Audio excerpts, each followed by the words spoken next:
Course. আজকে আমরা আরেকটা নতুন বিষয় নিয়ে জানবো। সেটা হচ্ছে আপনার কাছে যদি মনে হয় যে আপনার ডিসপ্লের যে লেখাগুলো শো করতেছে, এই লেখাগুলো অনেক ঝাপসা এবং ঠিকমতো পড়া যাচ্ছে না বা চোখে একটু খারাপ লাগতেছে। তো এটা আপনি কিভাবে ঠিক করতে পারেন? তো এটার জন্য আপনার সর্বপ্রথম মাউসের রাইট বাটনটা ক্লিক করে আপনার ডিসপ্লে সেটিংসে যেতে হবে এবং সেখান থেকে আমরা নিচের দিকে আসবো। নিচে দেখবেন যে অ্যাডভান্স ডিসপ্লে নামে একটা অপশনস আছে। তো সেখান থেকে আমরা display adapter properties for display ওয়ানে যাবো। দেখেন আমাদের লেখাগুলো কিন্তু খুব ঝাপসা দেখা যাচ্ছে। তো সেখান থেকে আমরা যাবো হচ্ছে কালার ম্যানেজমেন্টে। কালার ম্যানেজমেন্টের ভিতরে ঢোকার পর আমরা যাবো অ্যাডভান্সে যাওয়ার পর আমরা ক্যালিব্রেট ডিসপ্লেতে যাবো এবং ক্যালিব্রেট ডিসপ্লেতে যাওয়ার পর আমরা নেক্সট বাটনটা ক্লিক করতে থাকবো। এবার দেখেন আমাদের কিন্তু এখানে এটা সিলেক্ট আছে, কিন্তু আমাদের বাম পাশেটা কিন্তু আরও তুলনামূলকভাবে বেশি পরিষ্কার। তো আমরা এটা সিলেক্ট করবো, তারপরে নেক্সটে যাবো। নেক্সটে দেখেন এটা কিন্তু খুবই ঝাপসা লাগতেছে। তো সেক্ষেত্রে আমরা প্রথমটা তুলনামূলক পরিষ্কার, আমরা প্রথমটাই দিব।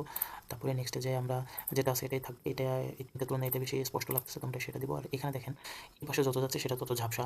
তো এখান থেকে আমরা এটা সিলেক্ট করে দিব বা এটা সিলেক্ট করে দিব।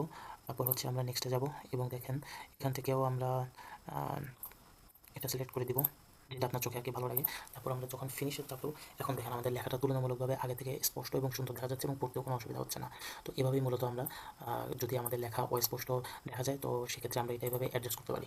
ধন্যবাদ সবাইকে।